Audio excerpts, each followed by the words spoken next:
जिल्हाधिकारी साहेब, शेतकऱ्यांना न्याय द्या, अन्यथा आम्ही जीवन संपवतो. पॅन्थर दत्ताभाऊ गायकवाड. पुणे जिल्हा, पुणे शहर, दिनांक 19 जानेवारी 2026 रोजी पॅन्थर दत्ताभाऊ गायकवाड यांच्या माध्यमातून आज जिल्हाधिकारी कार्यालय पुणे या ठिकाणी आत्मदहन आंदोलन करण्यात आले होते. पण ते आत्मदहन आंदोलन सरकारने मोडीस काढले आणि शेतकऱ्यांकडून निवेदन घेण्यात आले. निवेदन घेतल्यानंतर जिल्हाधिकारी कार्यालयात पुढील कारवाई लवकरात लवकर करण्यात येईल व शेतकऱ्यांना न्याय लवकरात लवकर मिळवून देण्यात येईल असे आश्वासन जिल्हाधिकारी कार्यालयामार्फत शेतकऱ्यांना देण्यात आले. ग्रामीण बिगर शेती पतसंस्था मर्यादित कडदे, तालुका खेड, जिल्हा पुणे, अध्यक्ष शंकर बबन देवधरे या पतसंस्थेच्या विरोधामध्ये आम्ही आज जिल्हाधिकारी कार्यालयासमोर आत्मदहन करण्यासाठी गेलो असता माननीय प्रशासनाने हा डाव मोडीस काढला आणि काही काळाचा वेळ मागितला की आम्ही आपणास नक्की बाबा या ठिकाणी मदत करू, आपण आपल्यास न्याय देऊ असे माननीय जिल्हाधिकारी मॅडम कदम मॅडमनी या ठिकाणी आश्वासन दिल्यानंतर सर्व शेतकरी त्यातून बाहेर पडले. या ठिकाणी चर्चेस शेतकऱ्यांनी मॅडमला सांगितलं की आपण या ठिकाणी जिम्मेदारी घेत आहात, आम्हाला आपण न्याय द्यावा, आपल्यावरती आमचा विश्वास आहे.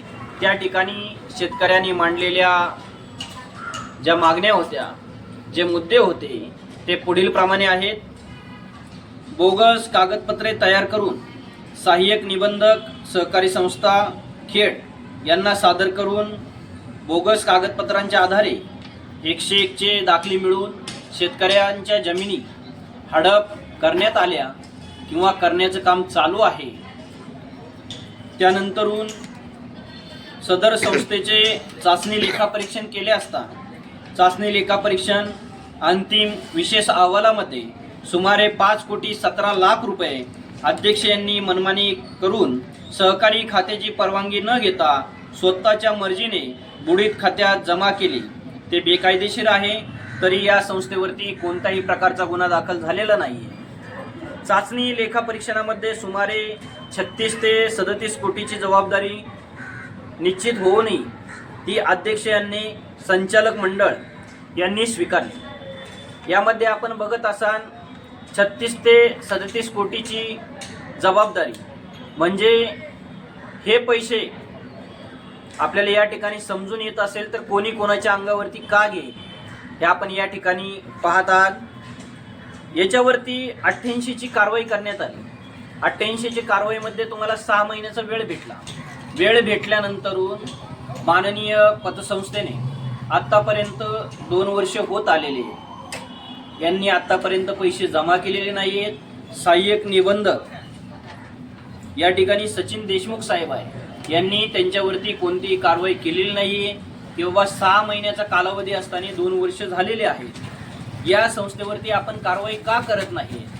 AR साहेबांना आमचं म्हणणे आहे की आपण लवकरात लवकर या संस्थेवरती कारवाई करावी, पीडित शेतकऱ्यांना न्याय द्यावा, खोटे 101 च्या नोटिसी या ठिकाणी रद्द कराव्यात. ज्या खोट्या त्यांनी जे कर्ज दाखवलेले आहेत त्या कर्जावरती वेगवेगळ्या सह्या आहेत, आपण त्या तपासाव्यात. याच्यावरून ते सिद्ध होतं की ते कोणतं एक प्रकारचं कर्ज नाही आहे. एका कर्जामध्ये 3 प्रकारचे मुद्दे मांडलेले आहेत. ज्या ठिकाणी तारण कर्ज दाखवलं असेल, त्या ठिकाणी तोंडी कर्ज दाखवलं असेल, असं चुकीचं काम करण्यात आलेलं आहे. आणि या ठिकाणी आपण जर पाहत असाल तर सहकार खात्याचा नियम आहे की आपण जर एक कर्ज घेतला असेल ते पूर्ण झाल्याशिवाय आपण दुसरं कोणत्याही प्रकारचं कर्ज घेऊ शकत नाही. तरी आम्ही 30/1/2026 पर्यंत थांबत आहोत. आता 30 तारखेचं सांगायचं झालं तर आम्ही 30 तारखेचा कोणताही वेळ दिलेला नाही. कोणत्याही वेळी अचानक जाऊन या ठिकाणी ते आंदोलन आम्ही पूर्ण करू. आणि या आंदोलनासाठी आता पॅन्थर एकला नाही, पूर्ण तालुक्यातून विविध शेतकरी, पीडित शेतकरी माझ्या बरोबर आहेत. आणि 30 तारखेला हे आंदोलन होईल आणि नक्कीच या ठिकाणी शेतकऱ्यांना न्याय मिळेल अशी मी आशा व्यक्त करतो.